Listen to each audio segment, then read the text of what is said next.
ரஷ்ய அதிபரான Vladimir Putin அவர்கள் நேத்திக்கே நம்ம ஒரு பதிவில் பார்த்துருப்போம். இது போல இந்த Tu-160M ரக விமானத்தை வந்து நேரில் போய் விசிட் பண்ணியிருந்தாரு இல்லையா? அதெல்லாம் முடியாது, நான் ஓட்டி பார்ப்பேன் அப்படிங்கிறது போல அந்த ஃப்ளைட் எடுத்து ஓட்டியே பார்த்துக்கிறார். கிட்டத்தட்ட 30 நிமிஷம் அந்த விமானம் வந்து பறந்துருக்கு அப்படிங்கிறத சொல்லப்பட்டு வருது.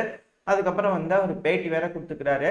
எங்க நீங்களும் விளாக ஆரம்பிச்சிட்டிங்களா? போல ஃப்ளைட் ஓட்டினது எப்படி இது அப்படிங்கிறது போல கேட்க தோணுது. பட் இருந்தாலும் சூப்பராக இருக்குதுங்க, நல்லா சூப்பராக பர்ஃபார்ம் பண்ணோம் அப்படிங்கிறது போல ரஷ்ய அதிபரான விளாடிமிர் புட்டின் அவர்கள் இது போல ஒரு வீடியோ பதிவு விட்டாரு.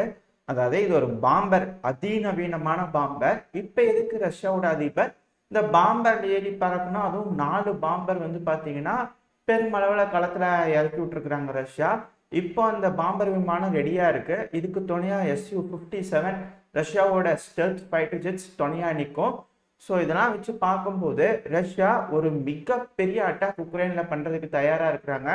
இன்னும் ஒரு 3 வாரத்துக்குள்ள என்டையர் உக்ரைனையும் ரஷ்யாவோட கட்டுப்பாட்டுக்குள்ள எடுத்துடணும் அப்படிங்கிறது போல ரஷ்ய தரப்புல டெட்லைன் கொடுத்துட்டா உக்ரைன் தரப்புல இருந்து சொல்லிட்டு இருக்கிறாங்க. அது மட்டும் இல்லாம பெலருஸ் தரப்புல இருந்து என்ன ஸ்டேட்மெண்ட்ஸ் வந்துட்டு இருக்கு அப்படின்னா, இது போல உக்ரைன் தரப்புல இருந்து பெலருஸ் பார்டர்ல வந்து பாத்தீங்கன்னா உக்ரைன் 1,12,000 இருந்து 1,17,000 சோல்ஜர் கிட்ட வந்து பாத்தீங்கன்னா டிப்ளாய் பண்ணிருக்கலாம் அப்படிங்கிறத சொல்லப்பட்டு வருது. ஸோ அங்க ஒரு 1,14,000 பேரே இருக்கிறாங்கன்னு வச்சுக்கோமே. இப்போ பெலருஸ் அந்த பக்கத்துல மிகப்பெரிய அளவுல வேக்னர் படையோட சப்போர்ட்டோட ரொம்ப பெருமளவுல ஃபார்ம் பண்ணிக்கிறாங்க. அந்த இடத்துல அந்த ராணுவம் வந்து ஒரு 2 லட்சம் பேர்த்துக்கிட்ட ரெடி பண்ணி அந்த பெலருஸ் பக்கத்துல நிப்பாட்டாங்கன்னா, இந்த பக்கத்துல ரஷ்யா ஆல்ரெடி 2 லட்சம் பேர்த்த சும்மாவே வச்சிருக்கிறாங்க. எப்பங்க இறக்கி விடுவீங்க, அவங்களை எதுக்குங்க தயார் பண்ணீங்க அப்படிங்கிறது போல இருக்கு. பட் அந்த 2 லட்சம் பேர்த்த இந்த சுமி கர்கிவ் இந்த பகுதியை பிடிக்கிறதுக்காக இறக்கி விட்டாங்கன்னா ஆல்ரெடி இருக்கக்கூடிய சோல்ஜர்ஸ் ஃபுல் ஃபிளெஜ்ல இருக்கிறாங்க. நம்ம ரொம்ப நாளைக்கு முன்னாடியே ஒரு 3-4 மாசம்னு நினைக்கிறேன், அப்பவே ஒரு பதிவுல பார்த்துருவோம். எப்பங்க கவுண்டர் அஃபென்சிவ் ஆரம்பிக்கிறது அப்படிங்கிறது போல ரஷ்ய தரப்புல வந்து வீரர்கள்லாம் கொந்தளிச்சிட்டு இருக்கிறாங்க அப்படிங்கிறத சொல்லப்பட்டிருந்தது இல்லையா? இப்போ ஆரம்பிச்சிச்சு. இதுக்கு மேல அது ஒரு மிகப்பெரிய அட்டாக்கா இருக்கும். இத்தனை நாளா ஏன் ரஷ்யா இது போல செய்யல அப்படிங்கிறது போல கேட்டிருந்தோம் இல்லையா? இதுக்கு மேல ஒன்னா வச்சு செய்வாங்க அப்படிங்கிறத சொல்லப்பட்டு வருது. இப்படி இருக்கும்போது திமித்ரி மெத்வதேவ் அவர்கள் இருக்காரு இல்லையா, ரஷ்யாவோட முன்னாள் அதிபராக இருந்தார் இல்லையா, அவர் ஒரு ஸ்டேட்மெண்ட் இருக்கிறாரு. ஒடசாங்கிறது ரஷ்யாவோட ஒரு சிட்டிங்க, ரொம்ப நாளா வெயிட் பண்ணிட்டு இருக்கிறோம், அது எங்களோட வந்து சேர்ந்துரும்ட்டு. அதுக்கு வந்து யூரோப்பியன் யூனியன் தரப்புல இருந்தெல்லாம் கிரிட்டிசைஸ் பண்ணிட்டு இருக்கிறாங்க. பட் இதெல்லாம் வச்சு பார்க்கும்போது ரஷ்யா ஒரு மிகப்பெரிய அட்டாக், அதுவும் ஏர் சூப்பர்மசியோட ஒரு பாம்பர் விமானத்தெல்லாம் பயன்படுத்தி ஒரு மேசிவான ஸ்ட்ரைக் பண்ண போறாங்க. ஏன் இது இத்தனை நாளா இல்லாம ஏன் ரஷ்யா இது போல ஒரு மிகப்பெரிய அட்டாக் வந்து உக்ரைனுக்குள்ள எடுக்கணும், உக்ரைன் ஃபுல்லாவே பிடிக்கணும்னு நினைக்கிறாங்க ரஷ்யா அப்படின்னா, ஒரே ஒரு விஷயம்தான். F-16 உக்ரைனுக்குள்ள வரப்போகுது, அது கன்ஃபார்ம்டு நியூஸா மாறிடுச்சு. ஒரு வேளை F-16 உக்ரைனுக்குள்ள வந்துடுச்சு அப்படின்னா அந்த F-16 பயன்படுத்தி உக்ரைன் ரஷ்யாவோட நிலைக்குள்ள இருக்கக்கூடிய மிலிட்டரி டார்கெட்ஸையும் தாக்குறதுக்கு வாய்ப்புகள் இருக்கு. இதை நேட்டோவோட செக்ரட்டரி ஜெனரல் இருக்கிறாருல, அவரே சொல்லிக்கிறாரு. அது மட்டும் இல்லாம உக்ரைன் தரப்புல இருந்து கடிதம்லாம் வச்சுட்டு இருக்காங்க. இங்க பாருங்க, ரஷ்யா எங்களோட பகுதிக்குள்ள வந்து எங்களெல்லாம் தாக்குதல் பண்ணிட்டு இருக்கிறாங்க, நாங்க வந்து நீங்க கொடுத்த ஆயுதத்தை வச்சு உள்ள தாக்குதல் பண்றோம், கொஞ்சம் பார்த்து ரெடி பண்ணுங்க அப்படிங்கிறது போல கடிதம்லாம் உக்ரைன் தரப்புல இருந்து அமெரிக்கா தரப்புல எல்லாம் போயிருக்கு. ஸோ இதெல்லாம் வச்சு கன்சிடர் பண்ணி பார்க்கும்போது கிரீன் சிக்னல் கிடைக்கும் பட்சத்துல நேட்டோட ட்ரூப்ஸ் ரெடியா இருக்கு. ஒரு வேளை ரஷ்யாக்குள்ள ஆயுதத்தை வந்து உக்ரைன் அதிகமா பயன்படுத்தி மாஸ்கோ, செயின்ட் பீட்டர்ஸ்பர்க் இது போல பல சிட்டிஸை தாக்குதல் பண்ணும்போது அந்த இடத்துல உக்ரைன் மிலிட்டரி ஆப்ரேஷன் பண்ணும்போது ரஷ்யா வேற வழியே இல்லாம ரஷ்யாக்குள்ள இது போல தாக்குதல் பண்ண ஆரம்பிச்சிட்டாங்கன்னா ரஷ்யால பிரச்சனையாக ஆரம்பிக்கும். ரஷ்யாக்குள்ள எலெக்ஷன் வந்துச்சுன்னா அந்த எலெக்ஷன் ரிசல்ட் வந்து பாத்தீங்கன்னா புட்டின் அவர்கள் ஜெயிச்சிட்டாரு அப்படின்னா பிரச்சனையா இருக்கும். அப்படி இல்லை அப்படின்னா அந்த எலெக்ஷன்லயே பிரச்சனையை கொண்டு வரணுன்றதுக்காக இது போல வேலைகள்லாம் செய்யலாம். அதுக்காக தான் ஒரு ட்ரில், மிகப்பெரிய ட்ரில் ரெடி ஆயிட்டு இருக்கு. இதுக்கு ரஷ்யாவும் தயாராயிருச்சு. ஒரு வேளை உக்ரைன் அந்த ஆயுதத்தை தூக்கி ரஷ்யாக்குள்ள போட்டாங்கன்னா ரஷ்யா பதிலுக்கு நேட்டோ நாடுகளை தாக்கிடக்கூடாது இல்லையா? அதுக்காக அவங்க ரெடியா நிற்பாங்க. இந்த இங்கேயே இருக்கிற வரைக்கும் பிரச்சனை இல்லை.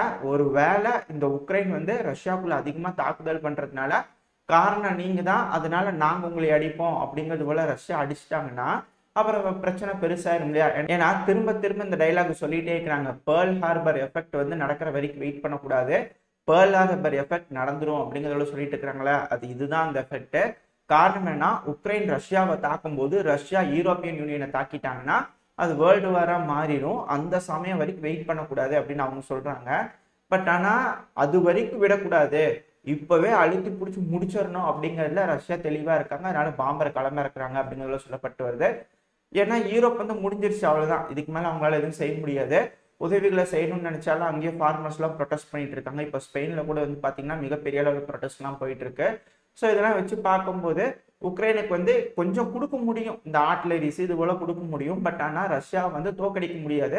ரஷ்யா மக்கள்லாம் வந்து பாத்தீங்கன்னா இப்போ கொஞ்சம் அடாப்ட் ஆயிட்டாங்க ரஷ்ய அதிபரான புட்டின் அவர்களுக்கு.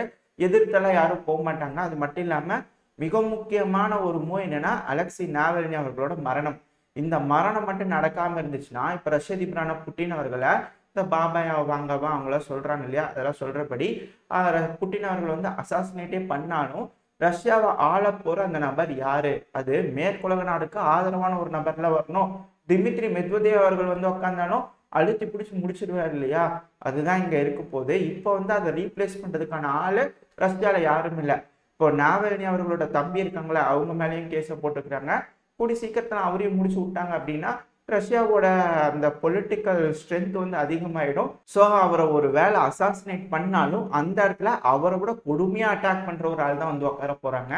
இது மேற்குலக நாடுகள ஆதரவா இருக்காது. இதனால வந்து அது ஒரு ஃபெயிலியர் அட்டம்ப்ட், இது ஒரு இன்டெலிஜென்ஸ் கம்ப்ளீட் ஃபெயிலியர் அப்படிங்கிறது போல மேற்குலக தரப்புல இருக்கும்.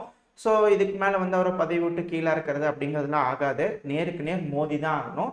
அதுக்கு யூரோப்பியன் நாடுகள் வந்து தயாரா இருக்காங்க. சரி, எதுக்கு, அதுதான் உக்ரைன் வந்து தோத்துட்டாங்க, சரி ஓகே விட்டுட்டு போயிடலாம்ல, அந்த டினிப்ரோ வரைக்கும் நிப்பாட்டி பேச்சுவார்த்தை மூலமா பேசி ரஷ்யா கிட்ட கொஞ்சம் இணக்கமா போயிடலாம்ல அப்படின்னு கேட்டீங்கன்னா இங்கதான் சிக்கலே இருக்கு. இப்போ ரஷ்யா தோக்கல, ஜெயிச்சிட்டாங்க. இப்போ ரெப்பரேஷன்ஸ் வந்து உக்ரைன் வந்து ரஷ்யாவுக்கு பே பண்ற மாதிரி இருக்கும். அதாவது போர்ல வந்து ஜெயிச்சவங்க தோக்கவங்க கிட்ட வந்து என்ன அக்ரிமெண்ட் போறாங்களோ அது வந்து கேட்கற மாதிரி இருக்கும். அது அன்கண்டிஷனல் சரண்டர் ஆகிறதுக்கு தான் சைன் பண்றதுக்கு ரஷ்ய தரப்புல ஒத்துக்குவாங்க. ஏன்னா ஜெயிக்கிற எல்லாருமே அப்படிதான் பண்ணிக்கிறாங்க. ஏன்னா மேற்குலக நாடுகளும் இந்த ஜெர்மனியை போட்டு எப்படி புளிஞ்சாங்க அப்படிங்கிறது தெரியும். இது போல டஃப்பான ரெப்பரேஷன்ஸ் போட்டனாலதான் வேர்ல்டு வார் 2 வந்துச்சு. ஸோ அதெல்லாம் இங்க வந்து நம்ம பார்க்கணும் ஹிஸ்டரியில் என்ன நடந்திருக்கு அப்படிங்கிறது போல. ஸோ ரஷ்யா என்ன மாதிரியான ரெப்பரேஷன்ஸ் வந்து இந்த உக்ரைன் மேல வைக்க போறாங்க அப்படிங்கிறது தெரியல. இப்போ அது போல நடந்துருச்சுன்னு வச்சுக்கோங்க, உக்ரைனோட அந்த பேமெண்ட்ஸ் வந்து பாத்தீங்கன்னா யூரோப்பியன் யூனியனுக்கு போகாது. அப்போ அதிகமான கடன், அதிகமான பண உதவி எல்லாமே உக்ரைனுக்கு செஞ்சிருக்காங்க. இப்போ அந்த பணம் வந்து மேற்குலகத்துக்கு போகுமான்னு கேட்டீங்கன்னா போகாது. அப்போ மேற்குலகத்துல வந்து பாத்தீங்கன்னா இந்த பொலிட்டிக்கல் இன்ஸ்டெபிலிட்டி நடக்க ஆரம்பிக்கும். ஏன்னா அவங்க கிட்ட இருக்கிற கஜானால இருக்கிற எல்லா பணத்தையும் எடுத்து உக்ரைனுக்கு கொடுத்துட்டாங்க. இப்போ உக்ரைன்ல இருக்கிற மக்கள்லாம் வந்து பாத்தீங்கன்னா திரும்பவும் யூரோப்பியன் யூனியனுக்கு பணம் கொடுக்கணும். இப்போ யூரோப்பியன் யூனியனுக்கு பணம் வரலைன்னா அவங்க என்ன செய்வாங்க, ஒன்றும் பண்ண முடியாது. அப்ப அவங்க திருப்பி உக்ரைன் மேல போர் தொட்டாலும் அந்த அளவுக்கு ஆயுதம் அவங்க கிட்ட ஃபர்ஸ்ட் இருக்கணும். இப்ப இருக்குதா அப்படின்றதான் கேள்வி.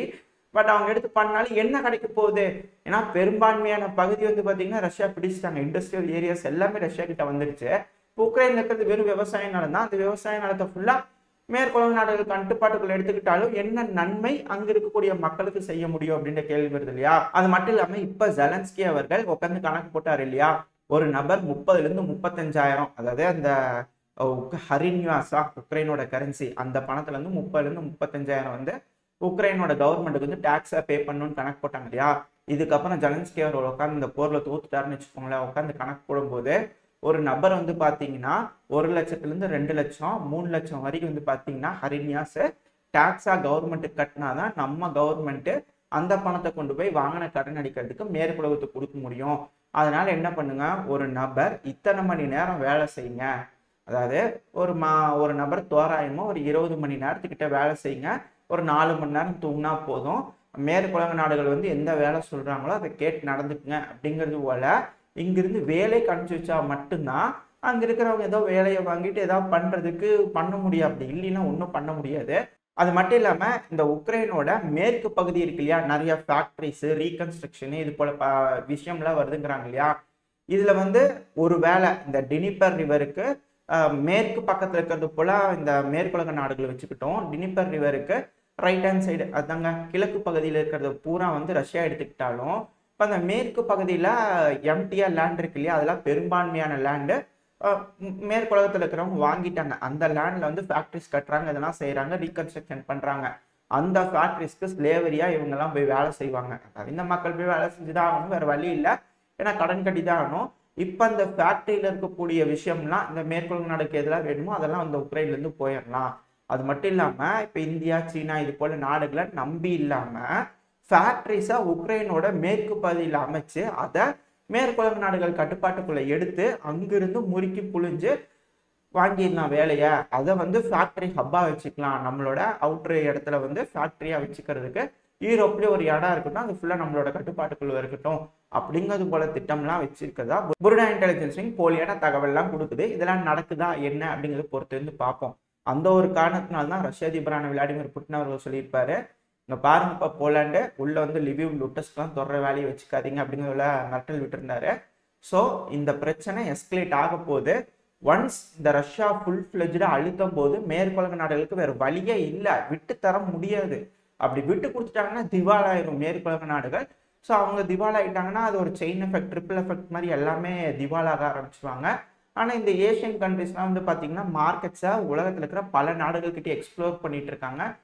குறிப்பாக சொல்லப்போனால் ஆப்பிரிக்கா, இந்த பக்கம் ஏஷியாவில் இருக்கக்கூடிய மற்ற நாடுகள், அப்புறம் லத்தீன் அமெரிக்கா. ஸோ இவங்கெல்லாம் வந்து பார்த்தீங்கன்னா ஒரு டெவலப் பண்ணி இவங்களுக்குள்ள வேணுங்கிற வர்த்தகம்லாம் செஞ்சுக்க முடியும். ஆனால் யூரோப்புக்கு என்ன பண்றது அப்படிங்கிறது போல ஒரு கேள்வி வருது இல்லையா. அது மட்டும் இல்லாமல் இத்தனை நாளாக இந்த ஜியூஸ் கால்வாய் பாருங்க மேற்குலக நாடுகளோட கட்டுப்பாட்டுக்குள்ள இருந்தது. ஆனால் இப்போ அதுக்கு பிரச்சனை வந்துருச்சு. பங்கம் விளைவிச்சதுனால வேற வழியே இல்லாமல் இந்தியாவிலேருந்து அந்த கிராஸ் பண்ணி இந்தியன் ஓஷன் அரேபியன்ஸ் எல்லாம் கிராஸ் பண்ணால் சவுதி, யுஏஇ, அப்புறம் இந்த ஜார்டன், இஸ்ரேல் இந்த வழியாக தான் போய் ஆகணும்.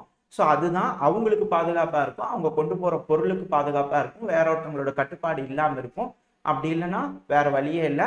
இப்போ எப்படி எமன் அடிச்சு முடிச்சாங்க இந்த பிரிட்டிஷோட அந்த கப்பலை முழுகிச்சு இல்லையா, அது போல எல்லாம் பிரச்சனையும் ஆகும்போது அவங்களோட பொருட்களோட விலைகள் அதிகமாகும். அந்த மிலிட்ரி வந்து வச்சு அதுக்கு தனியாக நேவல் ஷிப்லாம் வச்சு பாதுகாப்பு கொடுத்துக்கிட்டே இருந்தாங்கன்னா செலவு வந்து ரொம்ப ஜாஸ்தியாக இருக்கும். அதனால பிரச்சனையாக இருக்கிறதுனால இது போல புது ரூட்டை வந்து போட்டுருக்குறாங்க. ஸோ அந்த புது ரூட்டையாவது அவங்க பத்திரமா பாதுகாப்பு வச்சுக்கணும்.